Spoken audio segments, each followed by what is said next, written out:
Bonjour Bertrand. Bonjour Xavier, comment Alors, ça va? ça va fort bien. On se retrouve pour la vidéo de la semaine avec une actualité assez chargée puisque personne n'y aura échappé. Le gouvernement a été en partie remanié avec un nouveau Premier ministre, donc, mais pas de changement de ministre pour la transition écologique. Donc, quel est ton commentaire sur ces changements? Oui, alors ça c'est vrai qu'il n'y a pas de changement puisque Christophe Béchu conserve le portefeuille voilà, de l'écologie, excuse-moi. J'étais en train de réfléchir à Gabriel Attal, tu sais, parce que Gabriel Attal donc, est le nouveau Premier ministre et on parlera pas de tous les commentaires qui sont faits là-dessus. Mais par contre, on peut quand même signifier qu'on a retrouvé une vidéo qu'on a retweetée d'ailleurs de lui parlant du nucléaire, tu sais. Et puis il y avait une mode, disons, il y a quelques années, presque quelques mois, c'était de vouloir redescendre la part du nucléaire dans le bouquet énergétique français à 50%, tu sais. Tout à C'était un fait. projet de, c'était un projet de C'était Macron. Euh, Pour préciser aux auditeurs, c'était une vidéo de 2018 à l'époque où Gabriel Attal était encore député. Au moment de la nomination de François de Rugy à l'écologie, il se satisfaisait voilà. de cette nomination car François de Rugy, je cite, était capable de faire baisser la part du nucléaire en fermant des centrales et en expliquant aux salariés pourquoi c'était bien de fermer leurs centrales. Voilà. Et donc, on va rappeler quand même ce changement de politique radicale, en fait, où on pouvait quand même constater, comment dire, que la haine du nucléaire, que les politiques énergétiques, finalement, tenaient à pas grand-chose, hein. C'était lié au départ à un accord avec Europe Écologie Les Verts pour faire le gouvernement de François Hollande, le premier, je crois. Et donc, on avait comme ça décidé de passer le nucléaire à 50%, mais on n'avait aucune idée vraiment la raison pour laquelle on le faisait. On disait simplement que il fallait que ça diminue parce que ça avait une part trop importante dans le bouquet énergétique français, mais sans vraiment d'argumentation supplémentaire. Donc c'était simplement un accord avec les Verts, mais c'est là où on peut voir aussi le niveau, si tu veux, de nos responsables politiques qui prennent des décisions qui n'avaient aucun sens à l'époque. Rationnellement, si tu veux, très très rapidement, tu voyais que c'était une énorme connerie de vouloir ramener le nucléaire à 50%. Et ça s'est vu quelques mois plus tard, finalement, où il y a eu un changement radical, où on est revenu à des politiques plus classiques et plus rationnelles. Donc, tu vois, quand on entend parler de... des fois, il ne faut pas chercher très loin. Ça tient à vraiment peu de choses, et surtout à l'incompétence ou au manque d'esprit pratique, je dirais, de nos gouvernants qui se mettent comme ça à décider d'un coup de baguette magique de diminuer la part du nucléaire, alors qu'en France, ça n'a absolument aucun sens et qu'il fallait au contraire capitaliser sur ce qu'on avait fait depuis 50 ans dans notre pays, quoi. Donc, Gabriel Attal a bien changé, mais je dirais que Macron également, etc. Et maintenant, on n'est plus dans cette ambiance sous l'emprise d'Europe Écologie Les Verts. Donc, il fallait quand même signifier cela à propos de Gabriel Attal. Donc, ce qui est très intéressant, ce n'est pas que le ministre de l'écologie ne change pas. Bon, il garde son portefeuille, mais ce qui est beaucoup plus significatif, c'est qu'il y a on a mis fin, si tu veux, au ministère de l'énergie. Ce ministère-là a été supprimé, et ce qu'on a compris, c'est que l'énergie revenait dans le portefeuille du ministère de l'économie, donc dans celui de Bruno Le Maire. Donc c'est très intéressant. Pourquoi? Parce que j'ai l'impression que ça met fin, moi, à une séquence qui dure depuis le Grenelle de l'environnement. Je ne sais pas si tu te souviens de ça. C'était sous le gouvernement Sarkozy. Enfin, sous le gouvernement, ça devait être Fillon à l'époque, puisque Sarkozy avait été élu. Et sous pression de Nicolas Hulot, si tu veux, il avait organisé ce Grenelle de l'environnement. Et en fait, ce qui s'est passé, c'est que l'écologie est devenue prioritaire en voulant faire un grand ministère de l'écologie, puisqu'avant, on avait essentiellement des ministères de l'environnement et on est passé à des ministères de l'écologie. L'écologie, qu'est-ce que c'est, hein? On le répète à la sauce moderne, c'est une lutte contre le CO2 et donc des politiques qui mènent d'une certaine manière à la décroissance. Et donc, on a eu cette transformation du ministère de l'Environnement en ministère de l'écologie. Donc, il avait gagné la compétence de l'énergie, ce qui était quand même très important, et il avait gagné aussi progressivement les compétences des transports et puis du logement. Et là, qu'est-ce qu'on voit en fait? On voit que c'est de moins en moins soutenable, parce que l'idée d'un ministère de l'écologie qui lutte contre le CO2, c'est de mettre en coupe réglée, si tu veux, tous les domaines de l'action publique pour faire en sorte de faire moins de CO2. C'est ça. C'est l'objectif écologique qui prédomine. Et donc, les politiques énergétiques ne sont plus là pour, si tu veux, soutenir l'économie, c'est pour sauver le climat, comme dirait Yannick Jadot. Et puis, de même que les transports ou le logement. Le but des politiques de transport, ce n'est plus je sais pas, de desservir les territoires, mais c'est faire en sorte de faire moins de CO2, si tu veux. C'est ça l'objectif de ces politiques-là quand elles sont dans le ministère de l'écologie. C'est logique. Et donc, il y a eu un premier pas qui a mis comment dire, qui a arrêté un peu cette politique. C'était qu'il y a quelques mois, quelques années maintenant, on a fait deux ministères. On a scindé le ministère de l'écologie en ministère de l'écologie avec Béchu et le ministère de l'énergie avec Pannier-Runacher. D'accord? Donc là, on sortait des prérogatives de l'écologie l'énergie. Donc ça voulait dire, à mon avis, dans un contexte de pression économique et sociale de plus en plus forte, qu'on devait, si tu veux, remettre l'énergie pour faire en sorte que celles-ci servent non pas à sauver le climat, si tu veux, même si c'est toujours ça un peu l'objectif qui est derrière, mais à soutenir l'économie, etc. Donc c'est pour ça qu'on avait vu un retour en grâce du nucléaire, etc., par exemple.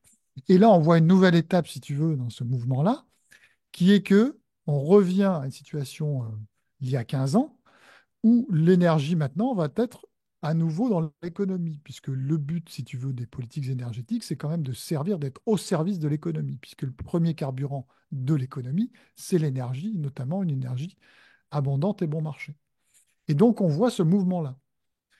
Et donc, pour moi, c'est très positif, parce que si tu mets l'énergie ou tout un tas de domaines dans le ministère de l'écologie, eh bien, tu vas avoir la mise en place de toute façon de politiques de décroissance. Disons, qui mènent à des formes de décroissance, pour être un peu plus fin dans l'analyse, parce qu'on ne peut pas dire qu'on est non plus dans des politiques de décroissance très, très approfondies, mais on va quand même vers ça, quoi.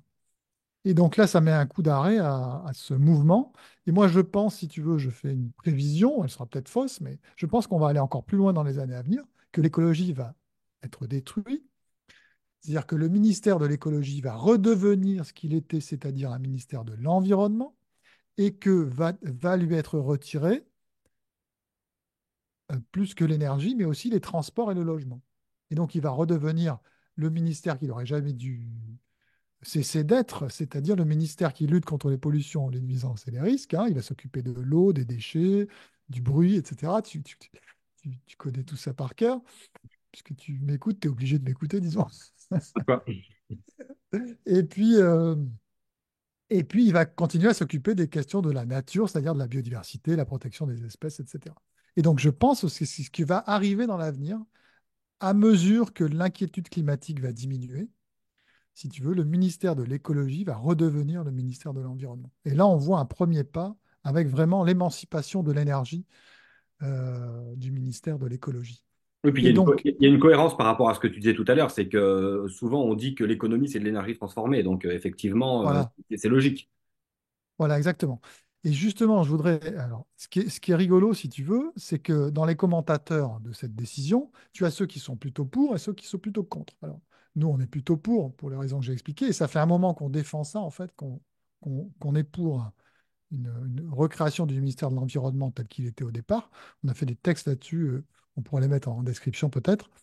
Euh, et tu as des gens aussi, j'ai vu Fabien Bouglet, qui était aussi, qui s'avérait être content de cette décision. Et puis, au-dessus, tu as eu un article intéressant par une journaliste de TF1 qui s'appelle Que devient le climat dans le gouvernement Attal? Et donc là, elle a interrogé des gens et tu as un certain nombre de gens qui sont mécontents de cette décision. Et notamment les gens qui vont s'occuper d'énergie renouvelable. Alors, elle cite par exemple Michel Gioria, qui est de France Renouvelable. Donc évidemment, eux, ils voient d'un mauvais œil l'arrivée de l'énergie dans l'économie, puisque, a priori, ce qu'avait commencé à faire Pannier-Runacher, et ce que va refaire, à mon avis, le futur ministre, enfin le ministre actuel, ou peut-être il y aura un secrétaire d'État, on ne sait pas, mais ils vont, si tu veux, continuer cette politique de renforcement du nucléaire et de baisse, en fait, des objectifs en termes d'énergie renouvelable, notamment éolien et solaire, en disant ce qui compte, c'est que l'énergie ne fasse pas de CO2, Et ce n'est pas le fait qu'elle soit renouvelable ou pas. D'accord? Puisqu'au début, il y avait les objectifs, donc c'est ce qu'a essayé de faire Pannier-Runacher, si on veut le résumer simplement, de dire en fait ce qui est important, c'est ça. Est-ce que l'énergie est en question, est-ce que la source d'énergie est productrice de CO2? C'est ça qui est important et c'est ça qui doit être prioritaire dans le bouquet énergétique français. Et c'est pas de faire X% d'éolien ou de solaire, etc. Et donc évidemment, donc, les gens qui font des énergies renouvelables sont plutôt contre ça. Et il y a d'autres types de gens qui sont logiquement ce qu'on appelle les écologistes. Et donc, on a par exemple un propos très intéressant de Madame Anne Bringot, pardon, qui est directrice des programmes du réseau Action Climat, et elle dit que faire ça, remettre l'énergie dans l'économie, c'est casser une organisation où la transition écologique était le fil conducteur entre l'énergie, les transports et le logement, tu vois.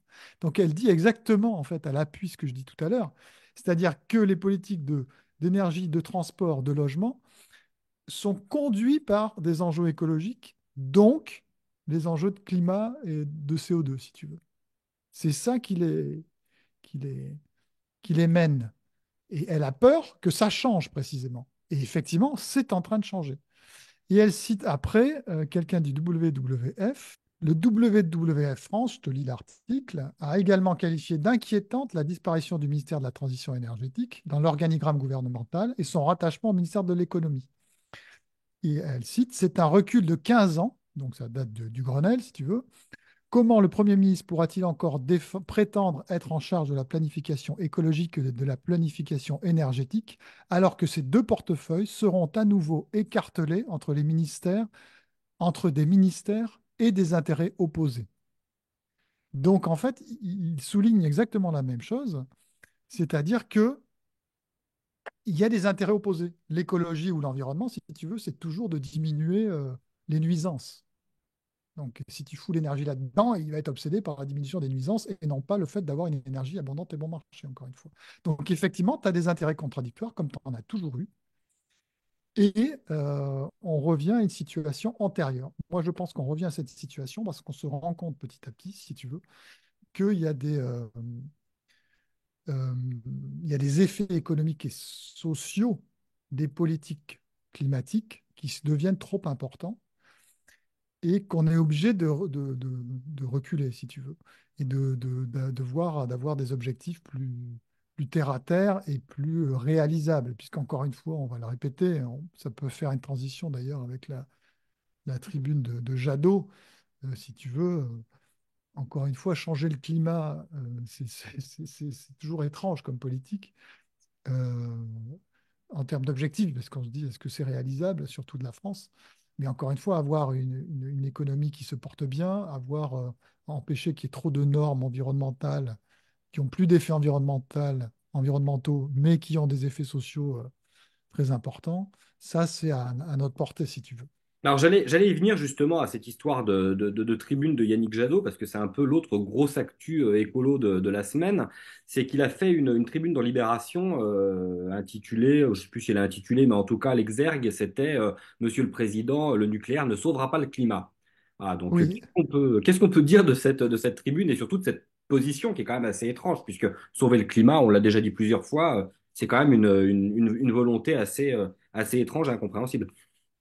oui, bon, c'est ce qu'on dit, nous, à Action Écologie, hein, on, on se, on est obsédé par un but qui n'est pas atteignable. Et donc, effectivement, la tribune de Jadot dans Libération, c'est Monsieur le Président, affirmer que le nucléaire sauvera le climat est un mensonge. Alors, tu vois déjà que c'est un peu bizarre. Enfin, je sais pas qui. Déjà, l'expression sauver le climat, si tu veux, c'est quand même complètement hallucinant et délirant.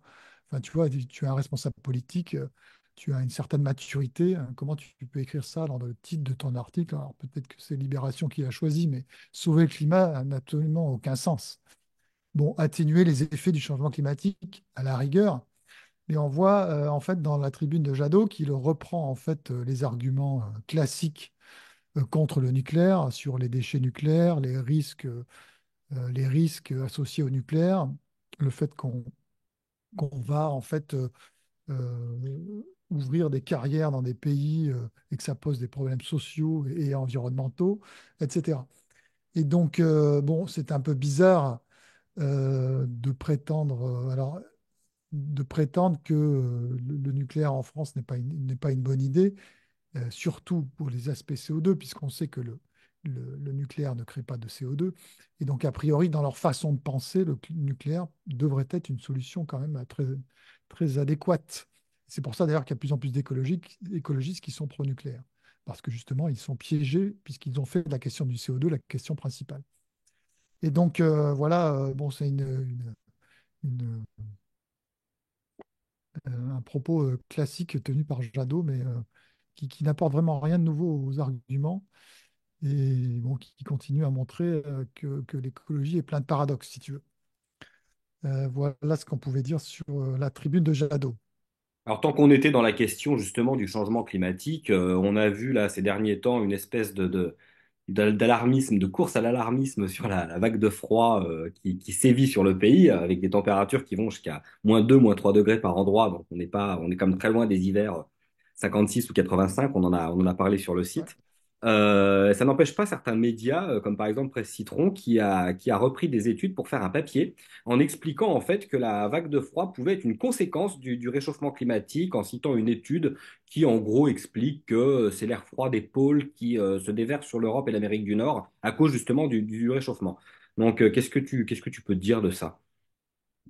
Ouais, alors, bon, ça c'est classique. Alors maintenant, alors, c'est ça qui est extraordinaire dans le récit climatique, si tu veux, c'est que tu peux toujours rattacher le récit climatique à des événements météorologiques. Et donc, ça ravive le récit, comme tu ravives tes braises dans ton feu. Et d'ailleurs, tu peux faire ça avec le climat, la crise du climat, mais tu ne peux pas faire ça avec d'autres crises qui ont été classiques de l'écologie, par exemple sur la démographie. Tu vois, les conséquences de l'augmentation démographique, tu ne la vois pas tous les jours, hein, ou tu ne la vois même pas du tout pour l'instant. Et donc,